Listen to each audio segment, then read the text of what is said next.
Roll call of supervisors, please. All right, I have quite a list of those who are not with us this evening. Boyd Frederick is not with us, recovering, I guess, from a little bit of surgery. Supervisor Decker is not with us this evening. She's not feeling well. Supervisor Esposito is at his, yes, record will show Supervisor Clark made it. However, Supervisor Esposito is still at his children's Christmas party. Supervisor Hallman called me late. He was called into work, and we are missing Supervisor Kubicki, who is also at work. Supervisor Grulich is absent again. I've sent him correspondence to see what his plan is for finishing out his tenure here. If anyone has heard from him, and I'd appreciate an update. I have not heard anything from him. We have 20 in attendance. 2, 3. I think that's, no, who are we missing? Is that everybody? All right, now I see you all pushing your button now. When I say roll call of supervisors, you have to do it immediately. What do you say we give this one more try? Time out, wait till I clear the board. All right, here we go. Roll call of supervisors. 18 months in, we're getting the hang of it. 22. Now I think we're right. Thank you. All right, the first order of business, I'm going to ask the county executive to come forward, as well as coaching staff and players from the state champion Bradford High School football team. Please come up.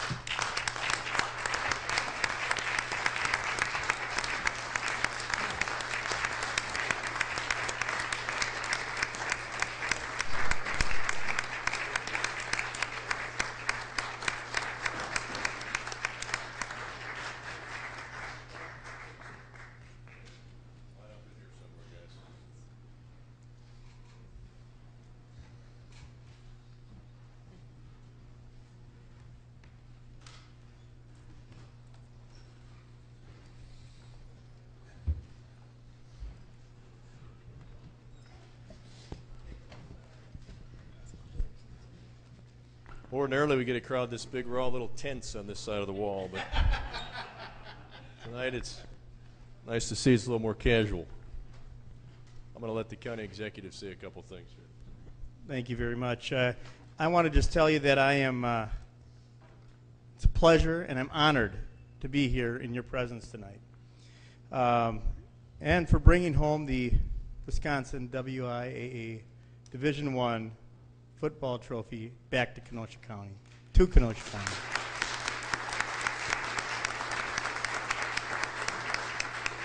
You know, you have this feeling right now like this is weird, right? This is kind of a neat feeling. You have tens of thousands of people in Kenosha County. You made their holiday better. You made their viewing pleasure better. You made everybody just a little bit more bounce in their step because of the achievement you've done. This county has seen many of you grow up. I can think of quite a few of you that I've see here tonight that I've seen you as little shavers, and now you're taller, maybe not wider, but you're taller than I am. And you make us all proud. You make us all very proud. We spend in Kenosha County, which you don't know, we spend about $8 million every year on those youth who make the wrong choices, either through lockup, a diversion program, people who have made mistakes and you try to get them to turn the corner, do the right thing, people who didn't have the best coaching in life. You've worked hard, you played by the rules, you kept your nose clean, and in Kenosha, we are all extremely proud of what you're able to do. We have seen a lot of things happen. And there's just a fraction of the population that costs that $8 million. But certainly the cream of the crop is before you today, County Board, and I am proud to be here. And in the spirit of partnership and teamwork, the chairman, Mark Molinaro, has allowed me to help present this. Now, I didn't graduate from Bradford. I graduated from the other school. But I did the next best thing that gave me a pass. They cut me a little latitude here because I married a woman who graduated from Bradford. One of my sons graduated from Bradford, and the other will graduate this year. So Mark said I can help do the presentation today. So I thank you, Mark Molinaro, and I'd like you to say a few comments. Well, I couldn't be more pleased to be here tonight. For all that we do on the county board floor, this is extremely special for me because I am a Bradford graduate, class of 1983. And we had a heck of a sophomore team at that time. I was telling some of the guys that were here early, who I believe went undefeated as sophomores, and then our varsity coach got them, and I don't know if they won a game. And occasionally that will happen, but certainly it is. You guys have received quite a bit of recognition over the course of the last couple of weeks. I'm sure there's more to come. You deserve all of that. Your coach, Coach Kennedy, congratulations on the recognition that you've received. Again, not only deserving of you, but in recognition of all that you have accomplished with these boys and what they've done for you, as well as the remainder of your coaching staff. And what I think the challenge for you today is, going forward, you will represent Bradford High School, Kenosha County, for the rest of your lives as the state champions, the first ever, and there's only one team that'll get to do that, you get to do it, the first ever state champion, football champions to the Bradford High School. And with that comes a certain amount of responsibility. I trust as we read over and over again the stories in the paper of guys graduating early, scholarship winners, academic scholarship winners, that clearly you are the cream of the crop, not only in sports, but in what you do and what you strive to do in academics. So you are, whether you like it or not, examples in the community, high school students your age and beyond, and I hope that you'll remember that for quite some time to come, and you'll carry yourselves respectively as you go forward. Again, on behalf of myself, County Executive, the County Board, congratulations on your accomplishment. So with that, we have a certificate of recognition for you. I might add, the competition doesn't stop, because when I got the call from the exec's office asking me if I wanted to sign the 81 certificates or have my stamp put on it, I said, well, what's the executive doing? And of course she said, he's signing them. I said, I'll be right over. So we will split the duties here, and I'll start out with the first paragraph. Certificate of recognition presented to Mary D. Bradford High School varsity football team. Whereas the Kenosha community is honored and proud of the Mary D. Bradford High School varsity football team, who on Friday, November 18th, 2011, captured the WIAA Division I State Football Championship at Camp Randall Stadium in Madison, Wisconsin. And whereas the Bradford Red Devils completed a perfect season with a 14-0 record, joining Alan Amici's 1950 squad and the 1959 team as the only undefeated teams in Bradford High School's history. And whereas the Red Devils allowed fewer than 14 points in 9 out of their 14 games, including 3 shutouts, one of which was their championship victory. And whereas the Red Devils defeated the 10th-ranked Wisconsin Rapids Red Raiders by a score of 7-0, winning the state football championship for the first time ever. And whereas the Mary D. Bradford High School varsity football team's accomplishments and the winning attitude are a source of pride not only for their families but the entire Kenosha community. Now therefore, we, Jim Cruiser, the Kenosha County Executive, and Mark Molinaro Jr., County Board Chairman, together with the County Board of Supervisors, do hereby present the certificate of recognition to the members of the Mary D. Bradford High School varsity football team in recognition and appreciation of their hard work and determination in completing a stellar year and in capturing the WIAA Division I State Football Championship for the first time in the school's history. We are extremely proud of their achievements and are honored to claim them as true and model representatives of our community. Given this day, 6th day of December 2010, signed Jim Cruiser, Kenosha County Executive, and Mark Molinaro Jr., County Board Chairman. If you are in favor, please stand and applaud.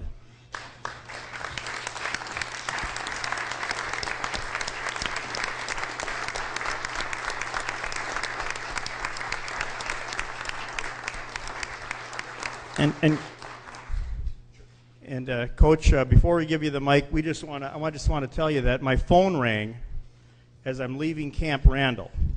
We're walking out, my wife and I was there with my 2 kids, and I get a phone call from Mark Molinaro saying, we've got to recognize this team at our next county board meeting. I said, I'm here. Where are you? He goes, I'm here too. We both enjoyed one of the best games I've ever seen in my life. Congratulations. I just wanted to thank the county board for recognizing us, and Mark and Jim for allowing us to come down here. These are great young men. I told them when we went up there, there's maybe people who've never been to Kenosha County or never been to Bradford or never been to Kenosha, and they have a chance to represent that part of the state. And for those 3 hours, they're going to leave a memory or an impression of what this is about down here. And I think if you'd ask people, they would say we're a humble, hardworking group that played with a lot of pride, and I think they did that on behalf of the entire county of Kenosha. So with us and all the support that the community and the county went up there, they said it was the largest following they've ever seen for a Division I school. Bradford side alone sold 5,000 tickets, which is well more than our population on that side with our student body, so we know there was people from all over the county there supporting us. I just wanted to pass the mic over to one of our senior captains, Zach Swisher, who also wanted to say thank you. Yeah, I'd like to thank Kenosha County for all the support. I also want to thank our parents, coaches, teammates, because we all know we couldn't have did it without them. And see you in the north side now, championship.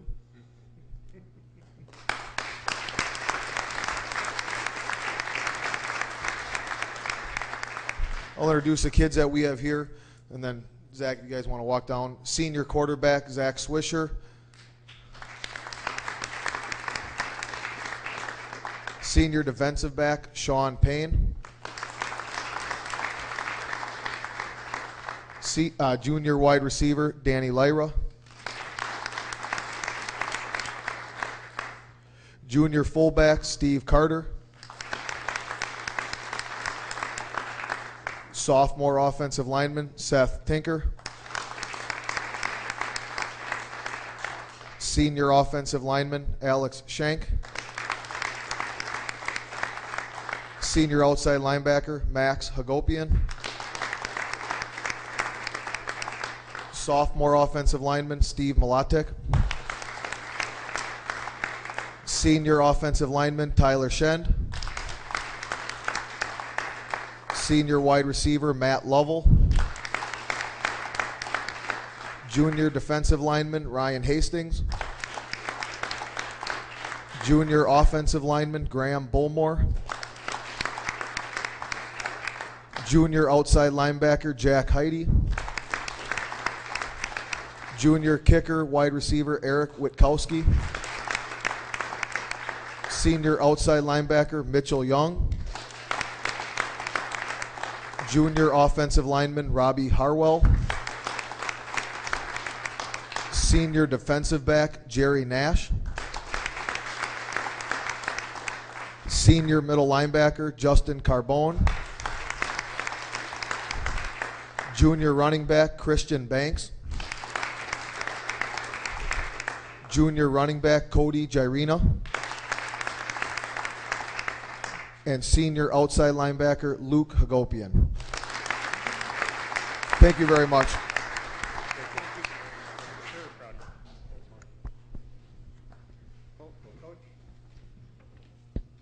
And each of the players, we've got a certificate for you. Jenny will give that to the coach. You can. We didn't want to try the names ourselves, so again, congratulations, guys.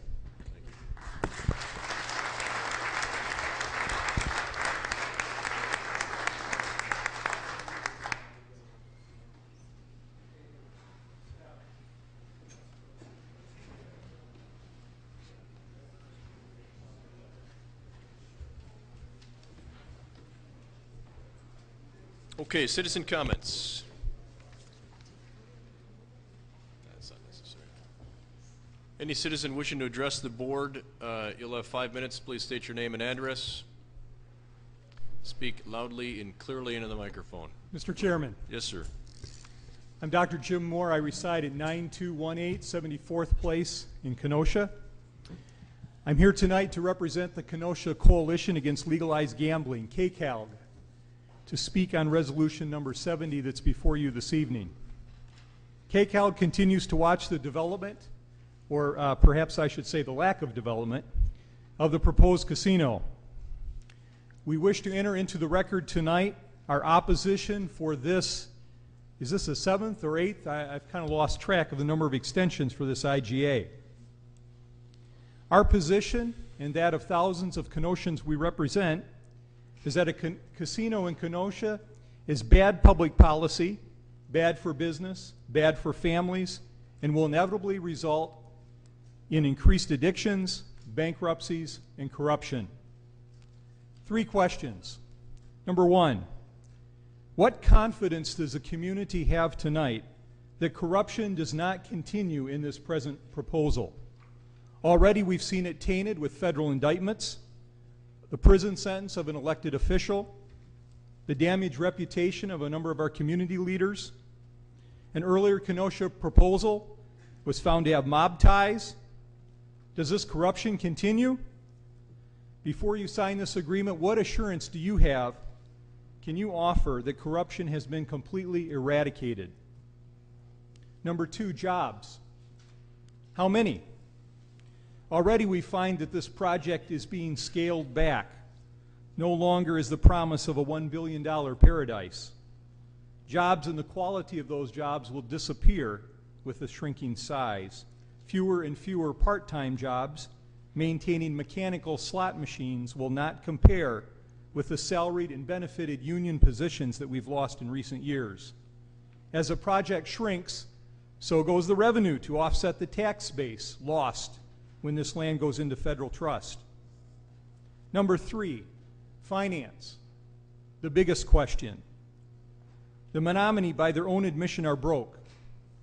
The Mohegans appear to have pulled their financing, though of course they still want to manage this project.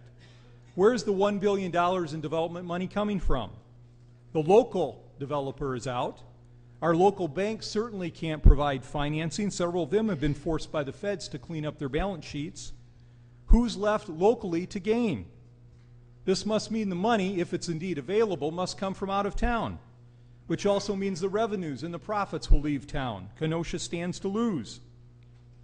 This is an absolute crucial question in the present economy with a $1 billion development proposal. Before you sign this agreement, what assurance do you have as a county board that financing is available to develop all the wonders we've been promised? Have you asked for full disclosure if financing has been secured? Who's providing it? Where's it coming from? I've not heard answers to these questions in recent months. All we hear is that we'll have that information next week or next month, or we're in the process of securing financing. Promises and delays, more promises and more delays. When will we see specifics? The developers have had months and months, extension after extension, to prepare answers for meetings like tonight. When are you, our elected officials, going to ask the hard questions and demand real answers? Ladies and gentlemen, much has happened in the past 7 years since this IGA was originally signed. It needs more than a few tweaks 7 years later. You owe it to the taxpayers to ensure the IGA fits the current economic landscape. I don't believe a 7-year agreement fits the landscape today anymore. Or as one of my colleagues said, it's like trying to put on a size 5 dress that fit 10 years ago, only to discover I am now a size 12. I guess I'll have to take her word for it on that. Friends, don't try something on tonight that doesn't fit. Resolve all your questions and postpone your vote until you have all the answers. As our elected representatives, exercise due diligence and ensure fiduciary responsibility on our behalf as county taxpayers. Thank you tonight for your time. Thank you. Anyone else wishing to address the board? Any other citizen comments? Seeing no other citizen comments are closed. Announcements of the chairman, I just have one, which is the holiday party is coming up. It is the 20th, is that right? If you have not signed up, please make sure you do that with the clerk. If you are one who told me we cannot, and there was a few of you, cannot let the tradition go by the wayside and you haven't signed up, please do so I don't have to make committee assignment changes. If you could let Mary know as soon as possible, please. In fact, tonight would be ideal for her, so that's all I have. Supervisor reports. Supervisor Michael. Thank you, Mr. Chairman. I want to report on yesterday, the Celebrity Place had a groundbreaking ceremony. Celebrity Place is a assisted living in the Lou DeMarco Village. It's named after one of our supervisors here, Ernie. Was named after Ernie Celebrity, Supervisor Celebrity's father. And I just want to give some kudos to a few people. I am the president of Senior Action. I've been the president for the last 6 years, and this was a development that hit some major hurdles. Back when about 5 years ago, the developer came in and he believed that he was going to be able to get tax credits from WIDA, but unfortunately he was denied. And he had contacted me as the president of the organization, and the organization had a tough time on figuring out how we're going to get these tax credits. So fortunately enough, we talked to two individuals. One of them is the county executive, Jim Cruiser. The other is the Mayor Bosman, that helped get the tax credits that were so instrumental in the development of this organization's in the property. And when the main purpose I wanted to report about this is the fact that this was a project that took over 6 years, had some major hurdles. We had to go through city council, and we all know, you know, that's a tough place to be. I'm not even going to really talk about that.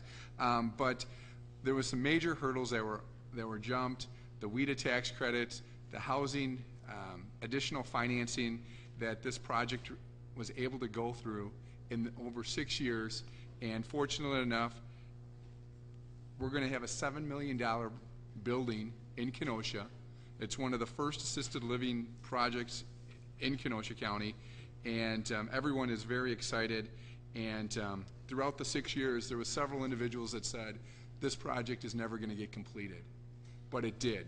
So it's important to realize that just because people have negative attitudes and there's some very tough things to do to get financing, it's still able to get done. And I just want to report that it did get done, and it's something that this community is going to be very proud of. And again, I'd like to thank the elected officials that were involved to make it get done. Thank you. Thank you. Supervisor Overman. Thank you, Mr. Chairman. As you've noticed, the scaffolding is down across the street at the courthouse. I'm going to give you a quick update. The parapet and wall restoration is 100% complete. Facade wall restoration 95%. Roofing 85%. South stairs with some caulking remaining 90%. On the Molinaro building, it's 100% complete with the parapet and parapet wall restoration. 95% complete facade wall restoration, and 90% on the roofing. 17 and a half days lost to inclement weather. We're still on schedule for a January 16th completion. At current time, because the rush is over, employment is at 17 total workers, 3 from Illinois, 8 from Kenosha, and 6 from other areas of Wisconsin. The parking structure, we finally have a contract approved for the gates, lighting, and security. That work should begin within the next months, unless we hear that winter some of this work can't be done. But it's a long, drawn-out process, but it was drawn out because it was all through state grants that this work was done. The Brookside demo is 85% complete, with grass planting yet to be done, and that will have to wait till spring. Corporation Council moved into their new digs in the, we call it the garden level, in the courthouse. There's still a couple of things that need to be done there, but they're moved in and operating. Kenosha County Detention Center, we've had a ongoing project of exterior door replacement because of faults on the framing of those doors. 28 are complete, 28 more to do. Isolation plumbing, that's something I've been reporting on. That is complete, and coincidentally, we had an accident that you all read about at the detention center with our facilities people on a plumbing procedure. They were fixing a leak. And if that isolation plumbing wasn't in place, we would have had a full drainage of that system. One portion of that system was partially drained. Luckily, the employee involved there, I know you've probably read reports in the paper. One was back to work the next day. The other is said to be back soon with some minor injuries. The majority of his injuries coming from being on a 12-foot ladder when the hot liquid hit his back. So we're very fortunate that that incident was contained the way it was. Just briefly on golf, we'll have fewer or further reports to come once we get all the numbers, but right now it looks like they're down about 10% this year in revenue. And one highlight on parks, the Pets bike trails are paved and complete, as with the Brookside, the seating and some restoration will have to be in spring. Thank you, Mr. Chairman. Thank you. Supervisor Clark. Thank you, Mr. Chairman. I believe, at least in your packets, if not on your desk, there's an update relative to where we anticipate the general fund to end up. We started the year at almost 7.7 million. It's looking like we're going to come in at 7.6 million. Again, it's premature, but as we get closer to the end of the year, our accuracy seems to get a little better. We've seen this number decline. Last time I reported on this, we were assuming or projecting that we would have a $300,000 surplus. The health insurance, we are self-insured. We're having that 1 in 10 year issue where we have a significant $2.8 million deficit in the fund. That is a major contributor to the problem. In the Finance Committee, we had discussion relative to either transferring funds out of the general fund or tapping into this health insurance reserve. When we first self-funded, we set up we built up to $1.5 million reserve to address years like this. So rather than tapping into our general fund, we transferred from the health insurance reserves. In the future, should the health insurance show surpluses, and we've had surpluses for, I believe, almost every year that we've been self-insured except for this year, we have the ability at that point in time to restore those reserves. So we're coming in at, it's projecting 12% of general fund.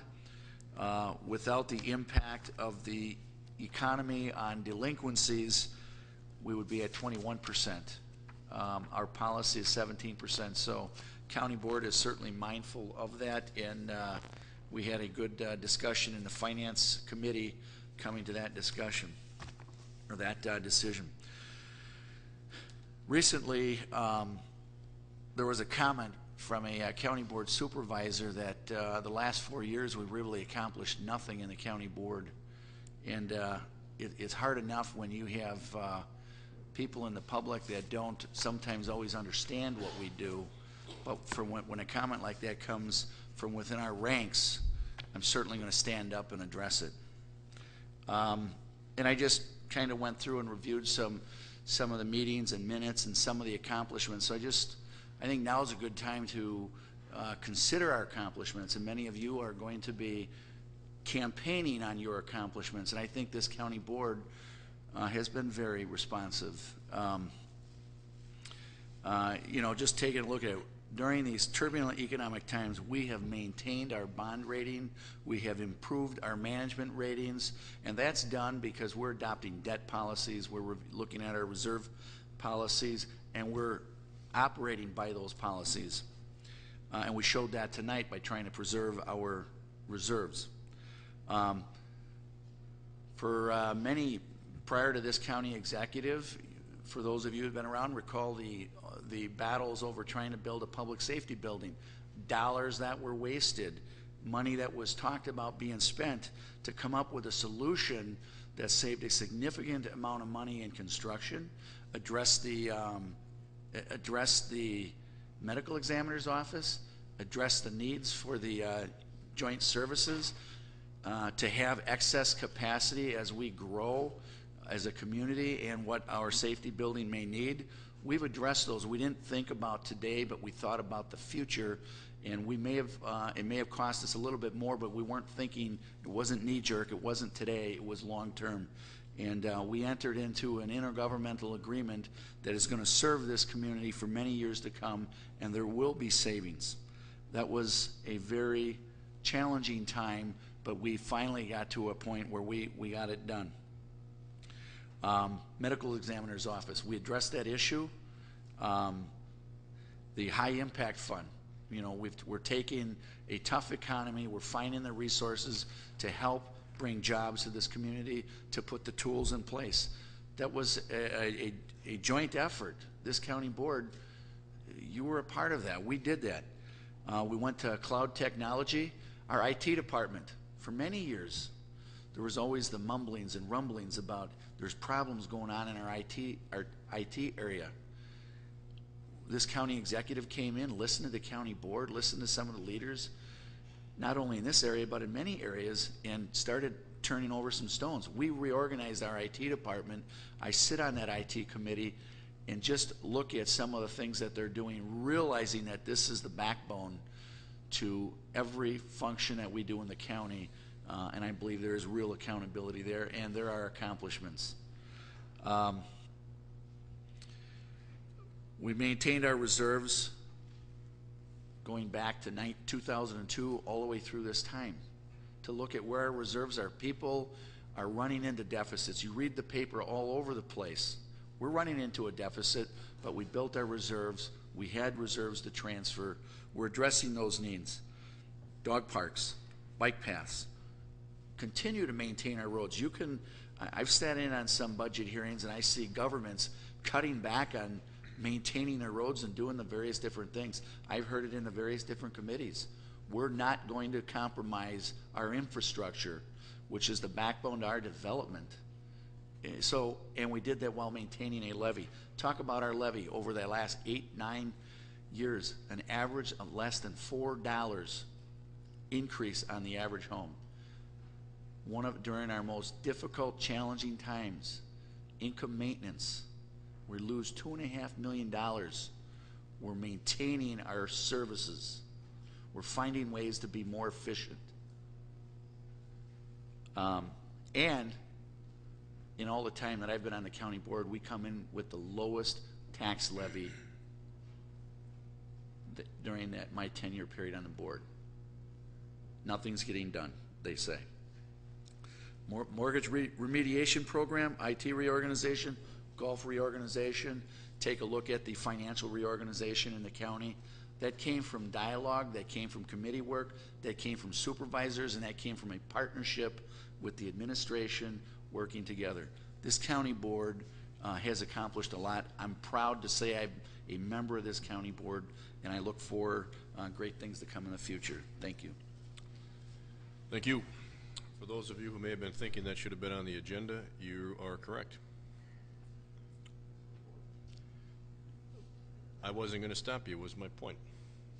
And I would take this opportunity to say that, you know, we've got through April. I recognize we have a number who aren't coming back, but for some reason we seem to be missing people week after, or meeting after meeting after meeting. I'm going to implore you not to quit on the balance of this term. We have a lot to do.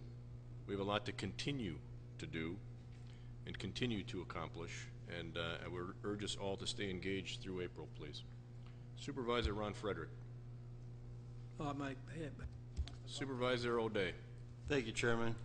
I'm happy to report the Brookside Board of Trustees meeting yesterday. The highlight of the meeting was a grant from $12,500 from Walmart for TVs.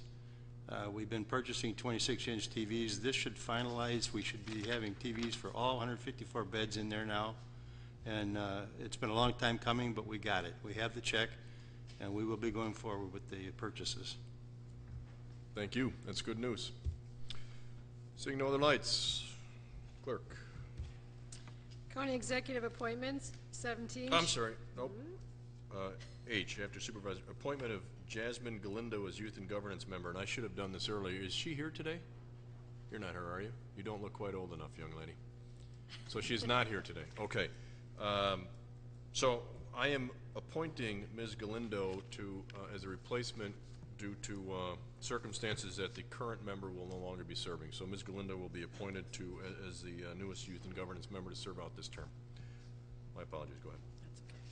County Executive Appointments, number 17, Sharon Acerbi to serve on the Kenosha County Library System Board. Refer to Finance and Administration Committee. 18, Catherine Bothy to serve on the Kenosha County Civil Service Commission. Refer to Judiciary and Law. 19, Herschel L. Riles to serve on the Kenosha County Commission on Aging. After having been read, 19, 20, and 21 will all be referred to Human Services. James Schmidt to serve on the Kenosha County Veteran Service Commission. Jack Rose to serve on the Kenosha County Aging and Disability Resource County Board. Ordinance 14, one reading from Planning, Development, and Extension Education Committee regarding Paul Alexiak, owner, Joseph Anselmo, agent, requests a rezoning from A2 General Agricultural District to R2 Suburban Single Family Residential District located in the town of Randall. Brunig, yes. Esposito, yes. Kohlmeyer, excused. Underhill, yes. Decker, yes. Hallman, unexcused. Gable, excused. Supervisor Brunig. Move ordinance number 14. Ordinance 14 moved by Brunig, seconded by Underhill. Supervisor Brunig. Thank you, Mr. Chairman. This property is located on the north side of County Trunk Highway Z, approximately 0.1 miles west of County Trunk Highway O. A comprehensive plan amendment in conjunction with this request was approved in October. The comp plan amendment and rezoning would allow a conditional use permit to allow for the co-location of an antenna and supporting electronic enclosures on the existing antenna tower site. The town of Randall recommended approval of the request. Anyone on the issue? Seeing no lights, all those in favor of resolution ordinance 14 signify by saying aye. Aye.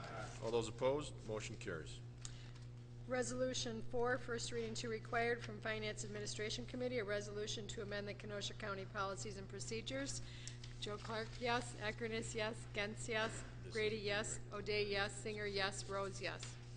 All right, at this point, I'm going to entertain a motion to suspend the rules. This requires 2 readings. However, if you recall, there was a change that was made at budget time that I believe good housekeeping here and a good effort would be to get this in place so that it's ready to go January 1, which is required under the state law. Moved by Supervisor Singer to suspend the rules, seconded by Supervisor Bruning. All those in favor signify by saying aye. Aye. Those opposed, motion carries. Supervisor Clark. I move policy resolution number 4. Policy resolution 4 moved by Clark, seconded by Vice Chairman Eckerness. Supervisor Clark. Thank you, Mr. Chairman. Policy resolution 4 is addressing the mandatory overtime or the changes that we made during the budget to the policy. Bob Riedel is here to answer any questions that you may have, but essentially what's happening is there's one area, as I recall, that did not fall underneath the mandatory overtime rules, and that would be the nurses at Brookside when they're in the middle of care. Obviously, they have to be ordered to be there. We, in the policy, the law enforcement, the sheriff's department has mandatory overtime as they have their, as they always have, and the highway department is during the snow, during the snow season. So with that, Mr. Riedel, if there's anything else you would like to add? Thank you. Any questions on policy resolution number 4? Seeing no lights, all those in favor signify by saying aye. Aye. Those opposed, motion carries. Thank you. Resolution 70 from the Executive Committee, a resolution in support of extension of intergovernmental cooperation agreement with Menominee Indian Nation. Molinaro, yes. Eckerness, yes. Elverman, yes. Michael, yes. Noble, yes. Brunig, yes. Vice Chairman Eckerness. I move resolution 70. Resolution 70 moved by Vice Chairman Eckerness, seconded by Supervisor Elverman. At this point, I am going to allow the development team to make a brief presentation. If there are questions from the board, we'll entertain those questions, and then we can go into our discussion and debate at that point.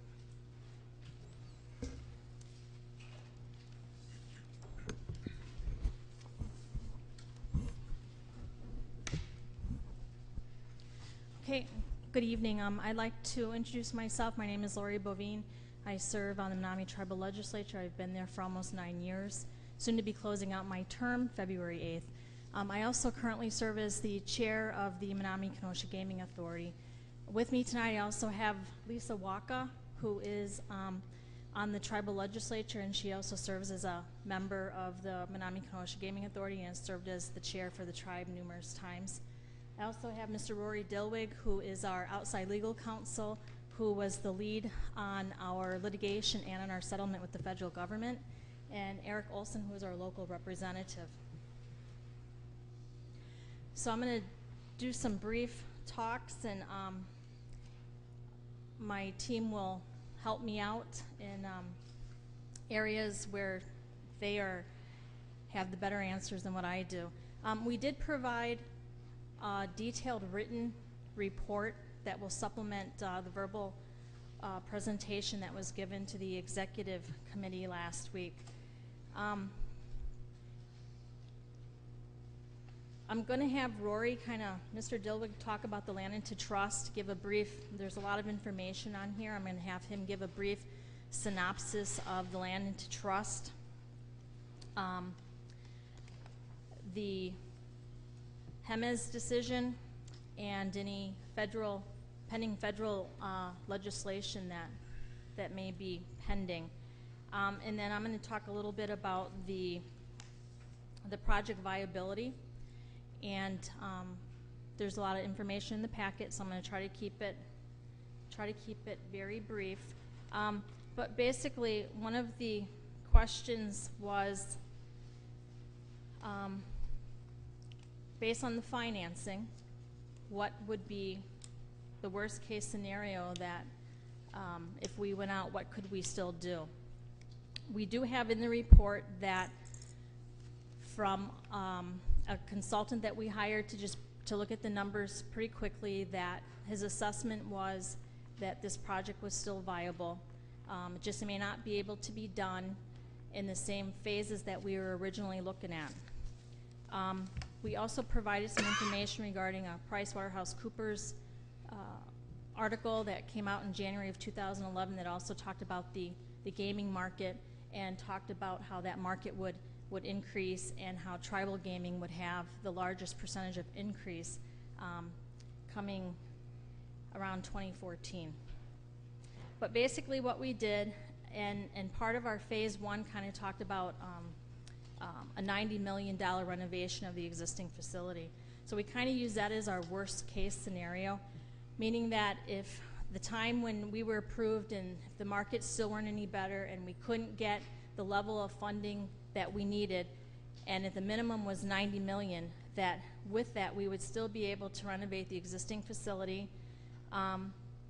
We would be able to place 1,000 machines in there with 50 table games, and that projected net win with that facility would still be at $187 million. With that limited worst case scenario, the tribe would still create 1,100 full-time jobs, and those jobs would still have an annualized salary and benefits of $42,000. So even with that worst case scenario, it would still be a great improvement over the current use of the land. And we showed a little scenario of the current status of the property and the worst case scenario under if we could only borrow the $90 million. And we would, right now there's 0 jobs. Worst case would be 1,100. Capital investment right now with the property 0. 90 million would be the capital investment. The status of the facility right now, it's closed. With even a 90 million as worst case, we would be open for business in a refurbished environment.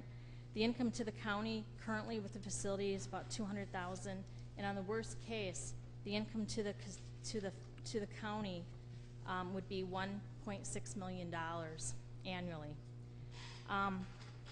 So even with our worst case, which we don't believe will be the worst case, that facility with a gaming establishment would be a win-win for all of us.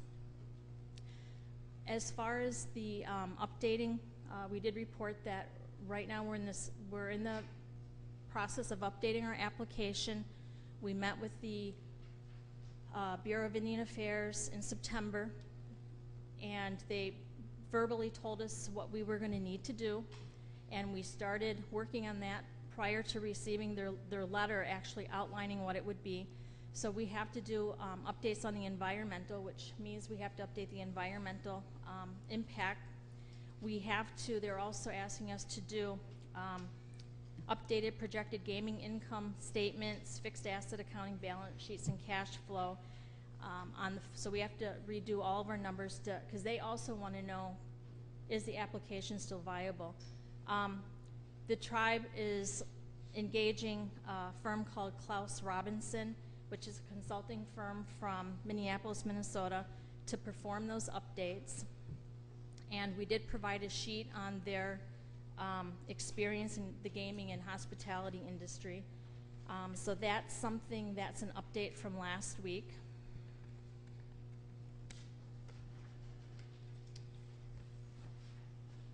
We were asked about a projected timeline, and so we did provide that on page 6, which is item number 4. All of our information our deadline is December 31st to get it into the regional office. The regional office has told us that they would review everything as we turn it in. So as we complete the different updates that they've asked us for, we're turning those in so they can review them right away. So they would have everything no later than the end of January. While the Bureau of Indian Affairs, the central office in Washington, D.C. will not be under any specific time frame, we have projected a time frame that we feel the tribe would be progressive at lobbying the central office to make a decision on the application. Once the Bureau of Indian Affairs would do that, then it would go to the governor. So we put out what may seem like an aggressive time frame, but this is a time frame that we feel that we would need to push. On number 5, the current status of the project scope design cost. Basically, we are looking at that PricewaterhouseCoopers study. We will have the financial update from Klaus Robinson by the end of this year. So everything that we're looking at, that scope of that original project is still intact. It would just be a matter of how much we could go out to market at the point where we would have an approval to get the level of financing. On page 7, item B, where it talks about availability of financing, we did put the details of what the outside consultant said, basically saying that he feels that that project you could still borrow on the onset of up to $250 million. On page 8, we talk about the phase 1 project scope and design, and this would be if what you could borrow, what would you be able to do? And we talk about the first phase, which basically would almost be what we had said on the onset with a little bit of change, that we would be able to. The current proposed number would be 2,700 machines, 75 table games.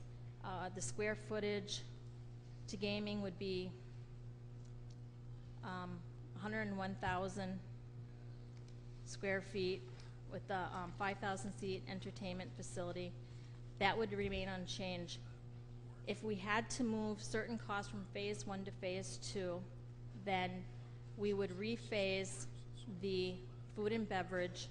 We would rephase some of the square footage that's devoted to retail, the warehousing, the structured parking, and the back of house square footage, which basically is your where you would put your office staff and your size of your like if you had restaurants, your kitchen staff, stuff like that.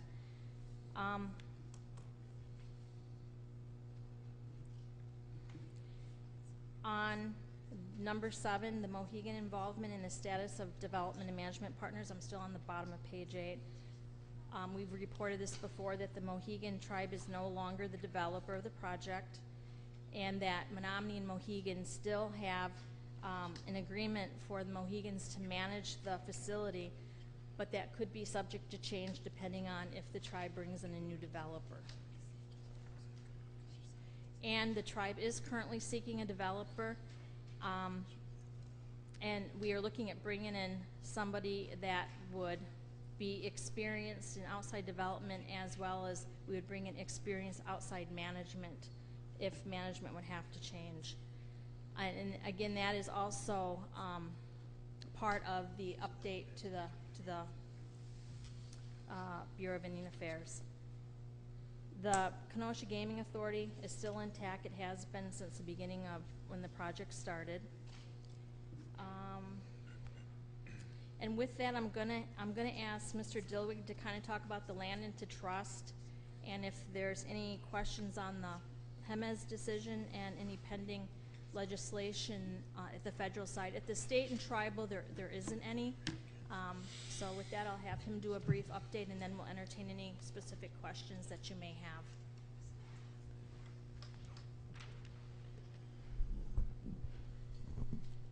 Good evening. My name is Rory Dilweg. It's nice to see some of you again, who I worked with about 7 years ago on this project. I've been working with the tribe for the last 8 years on this project, and the land into trust process, which I don't know if all of you are aware of, and whether you may not be all that interested in, so I'll keep it brief. There's basically a couple decisions that need to be made. One is under the Indian Gaming Regulatory Act, and that's the one where the federal government will decide whether or not the gaming facility is in the best interest of the tribe and whether it's detrimental to the surrounding community. If they answer yes on the first and no on the second, then that gets sent to the governor of Wisconsin. And at that time, the governor can either concur or not concur. If he doesn't concur, then the project's done.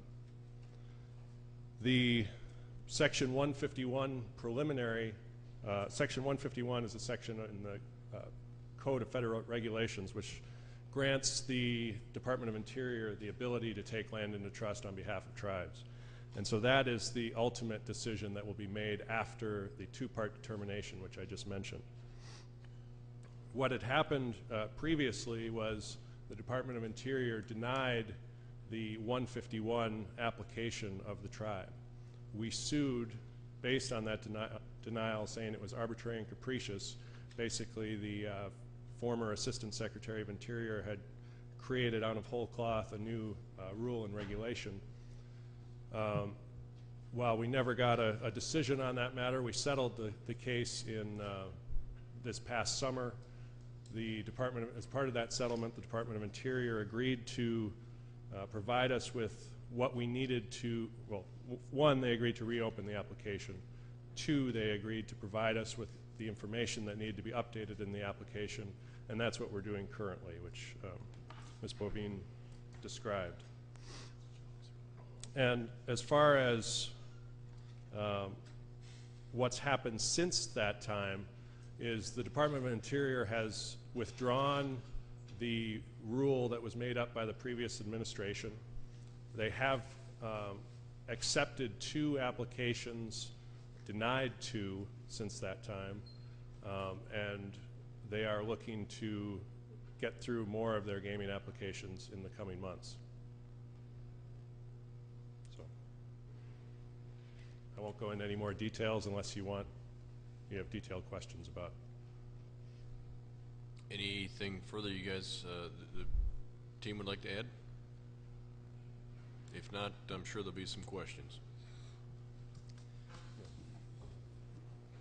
Well, just one more thing, as Eric mentioned to me, is that there has been some confusion about when the land can go into trust. And the land cannot go into trust until these decisions are made, until the tribe purchases the property, until it gets financing to purchase the property. So there's really no chance of the land going into trust without a viable project being there. Okay.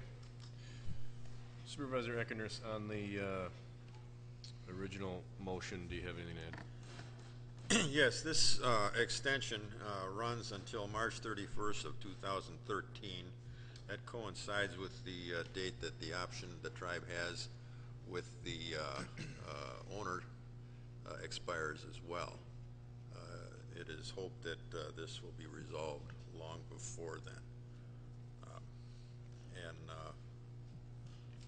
With that, we'll open it up for questions. Supervisor Rose. All right, I don't have a question, Mr. Chairman. I do have some comments. Are you wanting Yes. to entertain those at this time? Wide open, yes, sir. All right. Thank you. When we first began this debate a number of months ago, we decided, and the Corporation Council retained legal counsel, same legal counsel, Perkins and Coie, that represented us well before. And it was reported recently to Finance Committee that we've incurred attorney's fees to date, an amount of approximately $26,000. Now, I proposed at the last, one of the last meetings where we considered this extension agreement that the tribe be told that as a condition precedent that they pay our attorney's fees as a condition of our acceptance of this extension. I thought that was a reasonable proposition then, and I even think it's a more reasonable proposition today.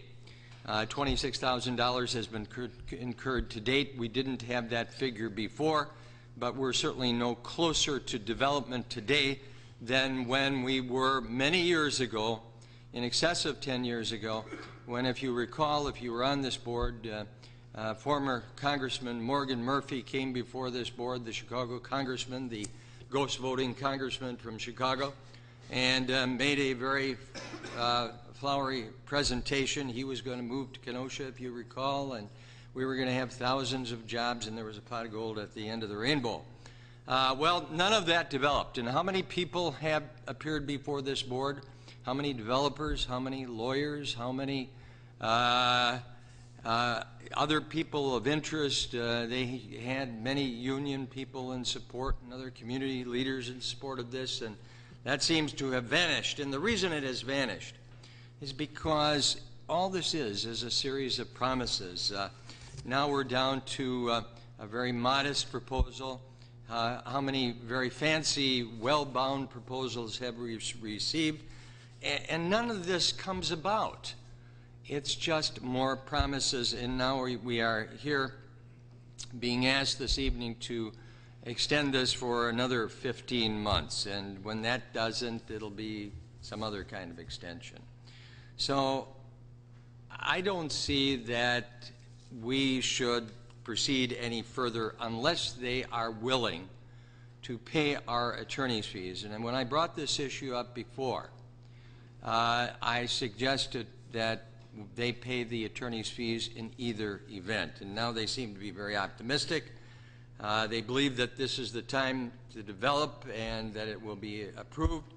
So I have this alternate proposal that I would like the board to consider, and I would urge your support of it. It's different than I proposed the last time, but it capitalizes on their optimism, and that is simply this. And I would move that we require them as a condition precedent to acceptance of the extension as follows. They will pay our attorney's fees in the event that the project does not go through. If it does go through, we'll pay our own attorney's fees. Now, the argument that they used at the last meeting in opposition to payment of attorney's fees was, well, you're going to benefit by this, just as the tribe will benefit, and therefore, why should we be paying your attorney's fees since this is a joint venture, a partnership, we're a team effort? That was where the terminology that was used in trying to persuade us. All right, let's accept that. But on the other hand, if you don't develop, then you pay our attorney's fees. Let's capitalize on that optimism. I think the proposal here tonight is extraordinarily sketchy. What kind of financing? Who's going to be financing this? Is this bonds, bank financing? Who's the developer? Are the even the now they're looking for a developer. The Mohicans apparently are, I'm not clear, are they in or are they out? And you don't need to answer that, but it's quite clear you're still looking. How many jobs, how much revenue, et cetera, et cetera. So I think that this looks like a very long-term thing. And in considering that it's a long-term proposition, where do our attorney's fees end? We've only been in this thing a very short time once again, and now we're at the $26,000 level. I mean, at what point are you going to say enough's enough? Is that $50,000, $100,000 level? The only ones that I've ever seen come out well on this project in all the years and all the propositions that we've considered and the speakers that we've heard are the attorneys. They're coming out very, very well. So I, Mr. Chairman, would move, as I said before, to capitalize on their optimism, that they pay our attorney's fees in the event that the project does not develop, licenses aren't issued, approvals aren't given. On the other hand, if they receive it, we'll pay the attorney's fees. So I trust that's a motion to Yes, amend it is. The proposition before us the tonight. resolution before us. Is there a second? Motion made by Supervisor Rose, seconded by Supervisor Grady, and the amendment is to pay the attorney's fees in the event that the project does not go through. The tribe will pay them, we will pay them if they do. I'm gonna ask this question now. And I guess I'll ask this question, Supervisor Rose, and allow you to continue to have the floor. When do you make the determination as to whether the project is going through or not going through? Well, I think at the end of the 15 months, they either have the approvals or they don't. That's the extension, so I think we're saying within 15 months, this has to either proceed to fruition and development, or it's over with. Right. I mean, at some point, we've got to call it quits. So And personally, I think that's behind us, but it seems like, based on the votes before, the board wants to extend. All right, so we will specifically tie this amendment to the length of the current extension before us. Correct. All right, on the amendment, Supervisor Elverman? Yes. And I'll allow plenty of latitude. Okay, We no, can I'm just we can gonna speak speak- across the issues. I'm just going to speak on the amendment, and I hope that you keep everybody else to the amendment. Then we can go on to the other. Could I ask a question of the maker of the motion before I speak? That question would be, we're talking $26,000 in fees at this point. Is this motion any fees incurred from this point on? No, it's from $1. Inclusive of the 26,000. Correct. Okay. So, Mr. Chairman, I'm going to vote against this amendment.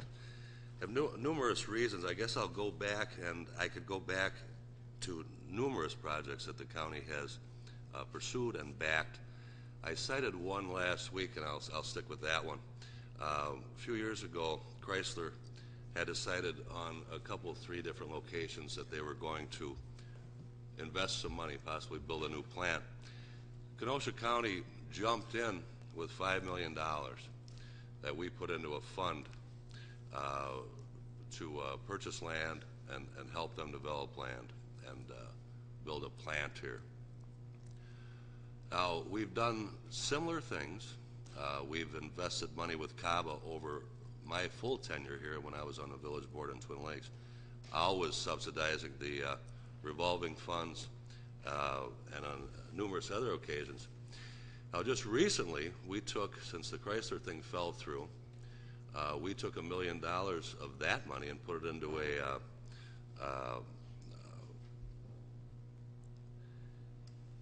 I'm trying to think of the term for it, but a high-end, high-impact fund with CABA. We then, this year, in our budget, borrowed $500,000 to put into that. Now, we're pursuing these things actively. This is nothing new. Kenosha County Board has pursued growth, pursued jobs. We have done road improvements for Gordon Foods, which was 300 jobs, and then turned the road over to the city. We've done road improvements for numerous projects in the last 5 years. that have been our highest growth in jobs, and these are these distribution centers. And CABA has done numerous lending on those things. So in the $26,000 that we've spent on attorney's fees and the possibility of future attorney's fees, I find this minor, compared to money that we've spent previously and pursuits that we've made previously. So I definitely do not want to, even in a downplayed scenario here of 1,100 jobs, $90 million worth of money spent. You've got to remember that there is nothing going to happen to that land out there until March 2013. They do have control of what happens to that land. They have an option on that land. So we're not looking at somebody going to ride in on a white horse here and build something out there. This is a very good, if we were looking at this proposal, just open an envelope and somebody came and said, there's a chance that by March 2013, we can be spending $90 million. Those 1,100 jobs are not construction jobs. There's going to be a lot of construction, even in that downsized construction project. And if somebody came in, at Chrysler, we weren't looking at 1,100 jobs. Gordon Foods, we were looking at 300. We spent a couple $100,000 there on road improvements. So to try to put the skids on this for attorney's fees, to me, is a bad business decision, and policy that we followed so far, I think has been good policy, and I think we should stick with it. So I'm going to definitely vote against this amendment. Thank you. All right, we are going to stay specific to the amendment as well, as I see the board lighting up here.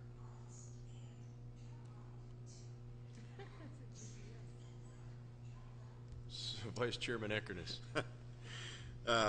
With regard to the attorney fees, the executive committee had asked them to pay the attorney's fees. Their legislature took the issue up, and they voted that they did not feel that it should be their responsibility. There was no sense of pursuing that issue any further by the executive committee.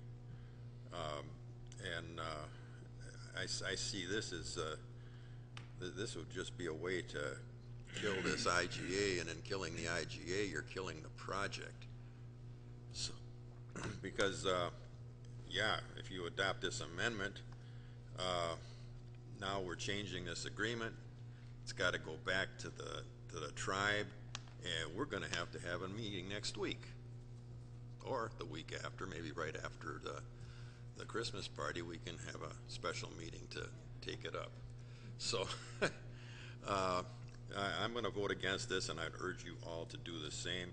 Let's move on with this thing. Thank you. Supervisor Michael on the amendment. Thank you, Mr. Chairman.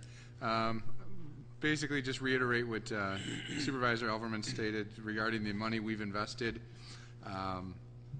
Clearly, the problem that I have with the attorney's fees is the fact that this is not due to the fact that what the tribe caused. The tribe did not cause these problems. Clearly, we had everything right. It got messed up in D.C., and now we're asking for the attorney's fees, and I just don't think it's right. We just sued the city of Kenosha, and we spent a lot of money on redistricting, and we're not going to get a dime back. And that's $26,000 is chump change to what we spent on a redistricting lawsuit. So I think it's not the tribe's fault that we're incurring the cost of these attorney's fees. I think it's a great project, and I just disagree with Supervisor Rose. Thank you.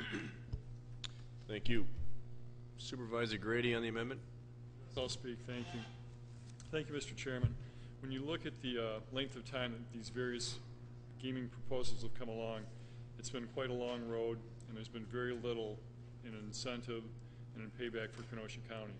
So when we carry forward on a rather indefinite path of not knowing how long it will take to bring this to a conclusion, assuming that this extension will be the last one, and I think that's a big assumption, that's really again, assuming a lot. In reference to the earlier comments that were made about infrastructure, loans, and so forth, the Chrysler project, that's a going concern. That is bankable. They're a known entity. In this particular climate, when you look at the gaming situation, revenues being down, expansion of casinos in Illinois, competition is entirely different, the economic situation is entirely different now than it was when this was originally proposed in the original IGA. So I think whether the amount is $26,000 or $260,000, we as stewards of Kenosha County economy have to be looking to what's best for Kenosha County. We should be looking to the best interest and say, if the tribe really has an interest in pursuing this, so be it.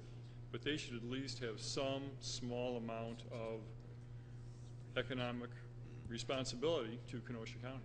I think it's entirely appropriate. I think it's the way it should go, and I will support this amendment. Thank you. Thank you, Supervisor Grady. Supervisor Clark on the amendment. Thank you, Mr. Chairman. I was opposed to having the tribe pay the attorney's fees. A small amount of investment. The tribe today is making a significant investment. They're going to spend hundreds, probably a couple $100,000 just refreshing their information that's been requested by the Bureau of Indian Affairs. They're making an investment into this community. They're making an investment into the future of their tribe, and their constituents are being critical of them, and they're forging forward. How many successful people have failed? They've failed many more times than they succeeded, but the ones that achieved success continued to try. One reason I'm hopeful, at least this time, is there has been movement. There's been movement. You had a settlement, a legal settlement. They spent a ton of money to get to that settlement. That tells me that the tribe believes they're spending their dollars. So they are making a significant investment. We've invested millions of dollars in the last 2 years in economic development. I think it's a very good investment for Kenosha County. We're not going to win everything.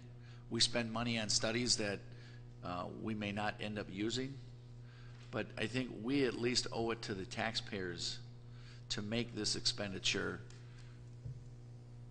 for to see the card turn over and see whether we're going to get this project. Currently, the federal government is approving projects right now, so I just think that we need to. They've already said that they view it as a partnership of government to government in terms of what we should spend and what they should spend, and I tend to agree with them. I'm willing to take that chance. Thank you. Thank you. Supervisor Rose. Supervisor Elverman reminds me when he talks about the Chrysler situation, but he forgets about the fact that when Chrysler was given $1 million to develop a parking lot as a condition for, at that time, increased employment, and they breached their agreement, we got the $1 million back, even though the president then, Iacocca, said, okay, we'll give them back their lousy $1 million. We got it back. When Gordon Foods came here and they wanted to develop roadways and we were willing to do that, it was a project that was developed, not 10 and 15 years in the making, but it happened. This is an issue that's been going on and on and on and on. It's $26,000 to date, and how many months have we been into this? And how many more months are you asking us to stay with it? And how much more are you willing to pay after being with it for years upon years without any investment in the community? Zero investment in the community. So when the committee, the executive committee, says to the legislature, to the tribe's legislature, will you please pay it? Of course they're going to say no. That isn't the way I'm dealing with it. I'm saying you say it as a condition precedent. They need our vote, because if we don't back it, they haven't got a chance. This, if they really believe this is going to go through, then they need to have an investment in it. I'm sure that the owners of the Dairyland Park have received some sort of fee for their option to hold this property off the market for the purposes of this casino. They must be paying for that. That doesn't come free. And the longer this land lies fallow, nobody's going to consider it for development. Nobody's going to come in there with any kind of proposals. I think what we're talking about here this evening is just pie in the sky development with which will not go beyond these few pages of proposition. Do you really believe this is going to go through with an election coming up? President Obama from the state of Illinois, and this is going to be keen competition. It would be viewed to the casinos there, or is this going to be just deferred to the side, no action or rejection? Probably no action because of the fact that there is an election, or it'll be just rejected because it will undermine the business that is needed down there.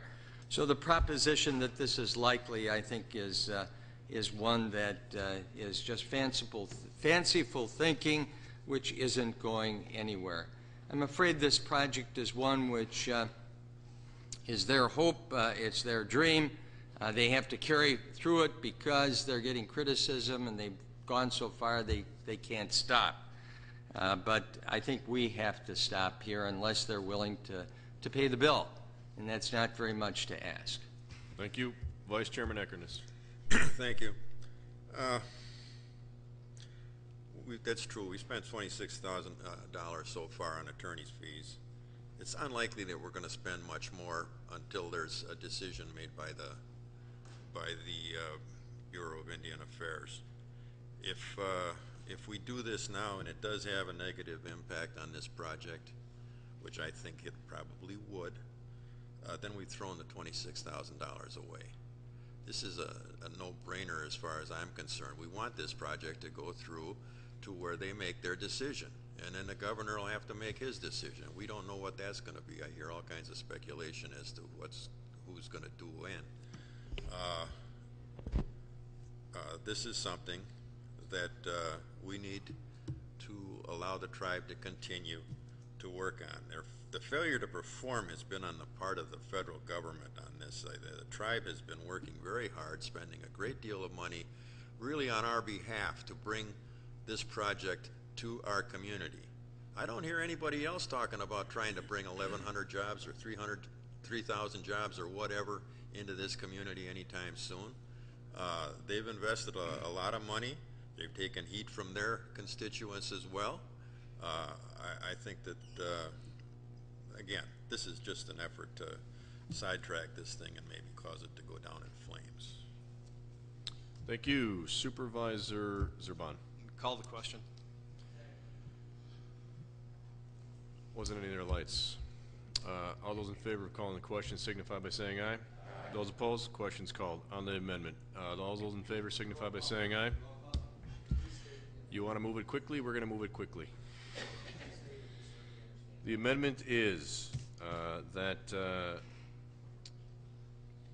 at the sunset of the extension that is before you, if the project moves forward, county will cover their attorney's fees. If the project does not move forward, the tribe will cover the attorney's fees. Any clarification necessary? P and plus if you're in favor, P and minus if you're opposed.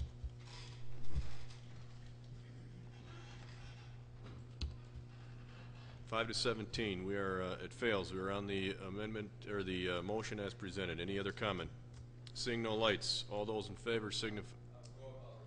Am I going too quick? Let me know.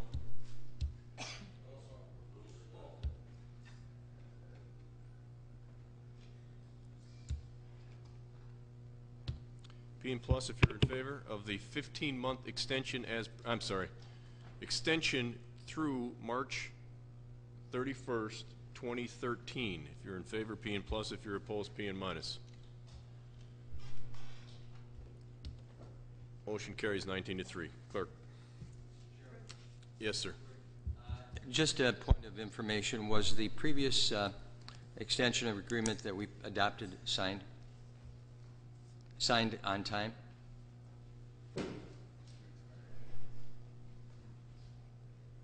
Passed by the county board in September, I believe, and it was to go to the 28th. I believe that some of the documents are still in the process. I think they were signed today. So it was not timely signed? They were signed as the county board had authorized. But not in a timely fashion. All right, the question's been answered. They were signed today. Supervisor Rose, not to be, if you want to take that up with Corporation Counsel or elsewhere, you certainly can do that. Clerk. Resolution 71 from Finance Administration Committee, a resolution to modify the 2011 Corporation Council budget per the attached budget modification form, submitted by Finance Admin Clark, yes. O'Day, yes. Jeff Gens, yes. Eckerness, yes. Rose, yes. Singer, yes. Grady, yes. Supervisor Clark. I move Resolution 71. 71 moved by Clark, seconded by O'Day. Supervisor Clark. Thank you, Mr. Chairman. This budget modification is necessary due to the additional attorney's fees that we have incurred this year that have been unanticipated. Typically, the budget adopted is about $40,000 a year. The current budget with the various different adjustments is at $115,000. We've had some legal issues that we've faced. One, I'm going to try to name a couple of them off the top of my head, but the biggest one is $100,000+ on the redistricting lawsuit, and that's with a 10% discount. Other issues that we've had the retirement issues. We had, if you recall, we had to retain outside attorney because the Corporation Council believed they had a conflict to address the issue, and that issue is some of the retirees had their pension payments adjusted, and there was a challenge to that. There was the Brookside. There was a lawsuit at Brookside relative to the bidding. There were significant dollars there that were spent.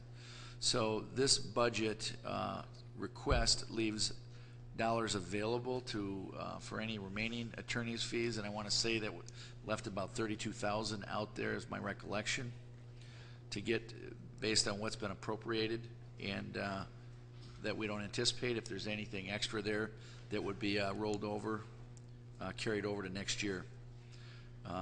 We're required to do this to be within our legal appropriation.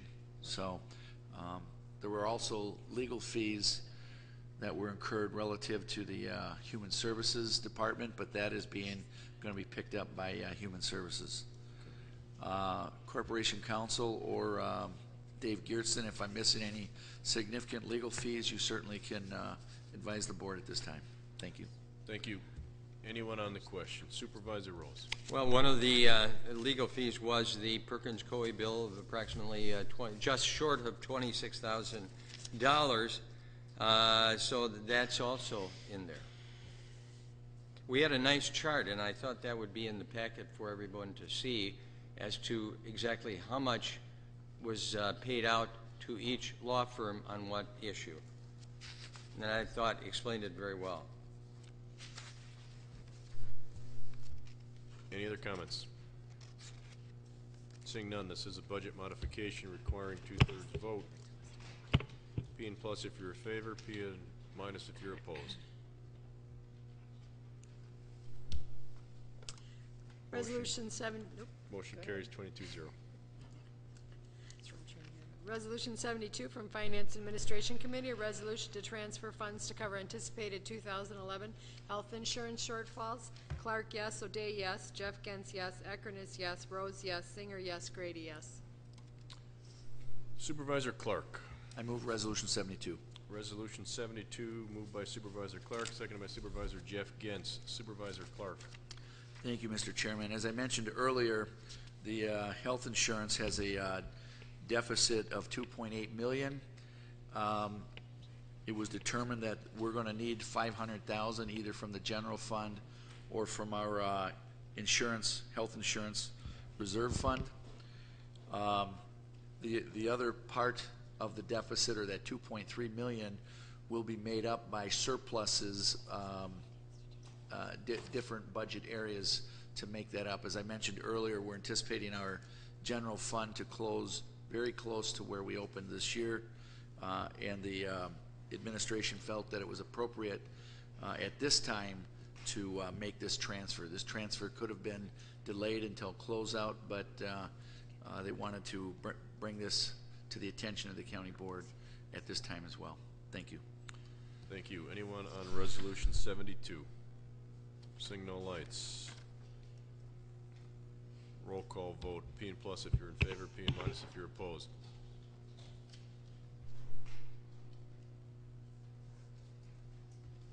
Motion carries 22-0.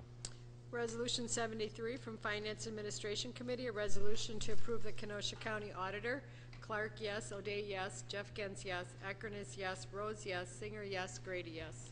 Supervisor Clark. I move resolution number 73. 73 moved by Supervisor Clark, seconded by Supervisor Vice Chairman Akernis. Supervisor Clark. Resolution 73 is to approve the Kenosha County Auditor for the 2011 through 2015. I believe it's a 5-year contract. The purchasing department put out an RFP. They received several responses back. There was a committee that consisted of Carol O'Neill, Dave Geertsen, Al Swartz, and Lori Staves to evaluate the various proposals. They've scored them, and Schenck and Associates was chosen. Baker Tilly, Virgil Kraus was the previous auditor. They've been our auditor for 15 years. This proposal is going to be about $20,000 less than where we are currently, and Schenck came in at the highest grade.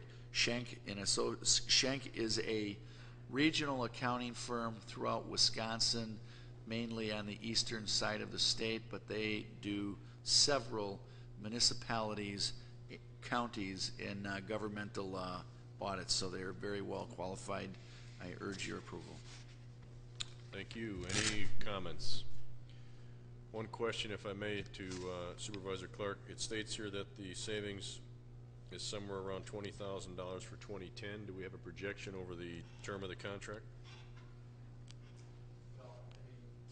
Are 20,000 times 5 years, 100,000, and there's 2% or 3% increases or CPI increases in their contract, so it's well over 105,000 over the next 5 years. Thank you. Any other comments? Seeing none, all those in favor signify by saying aye. Those opposed, Resolution 73 carries. 74 from Human Services Committee, a resolution to approve the appointment of Supervisor Michael Underhill to the Kenosha County Commission on Aging. Supervisor Noble. If the clerk would read in 74 through 77, we can take them at one time. 74 from Human, oops, that's 74. 75 from Human Services Committee, a resolution to approve the reappointment of Benjamin Harbuck to the Kenosha County Board of Administrative Appeals. Noble, yes. Jeff Gens, yes. Celebre, yes. Decker, yes. Arrington, yes. Kubicki, yes. Rose, yes. And Supervisor Underhills was also unanimous. 76 from Human Services Committee, a resolution to approve the reappointment of Sandra Basiglia to the Kenosha County Board of Administrative Appeals. Unanimous. 77 from Human Service Committee, a resolution to approve the appointment of Dr. R. Scott Pierce to the Kenosha County Workforce Development Board, also was unanimous. Supervisor Noble. I move resolution 74 through 77. Resolution 74 through 77 moved by Supervisor Noble, seconded by Supervisor Celebre. Supervisor Noble. Yes, the committee reviewed the appointments. The Human Services Committee reviewed the appointments of Michael Underhill for the Commission of Aging and Ben Harbuck and Sandra Basilica for Basiglia for the Administration Appeals Committee and Scott Pierce for the Workforce Development Board. And as the clerk read, we unanimously approved and recommend for your approval. Any questions on resolution 74, 75, 76, and or 77? Seeing no lights, all those in favor signify by saying aye. Those opposed, resolutions carry.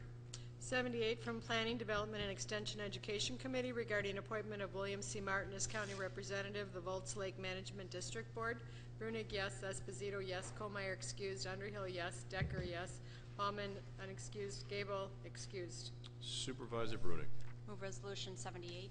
Resolution 78 moved by Brunig, seconded by Supervisor Underhill. Supervisor Brunig. Thank you, Mr. Chairman. This resolution would approve the appointment of William Martin as County Representative to the Volts Lake District for management. Mr. Martin is a homeowner on Volts Lake and is interested in serving on the Lake Management Board. He has been recommended by Ms. Diane Tessar, chairperson of the town of Salem, as well as representatives of the Volts Lake Management District. The Land and Water Conservation Committee recommended nomination of Mr. Martin at the meeting of October 11th and subsequently submitted a letter of nomination dated October 17th, 2011. The Planning, Development, and Extension Education reviewed Mr. Martin's application at their meeting of November 16th and recommended approval of his appointment. Anyone on the issue? We are looking at, resolution 78. Seeing no lights, all those in favor signify by saying aye. Those opposed, 78 carries. Resolution 79 from Supervisor Rose regarding adoption of recommendations of Velocity Consulting on golf courses. Refer to,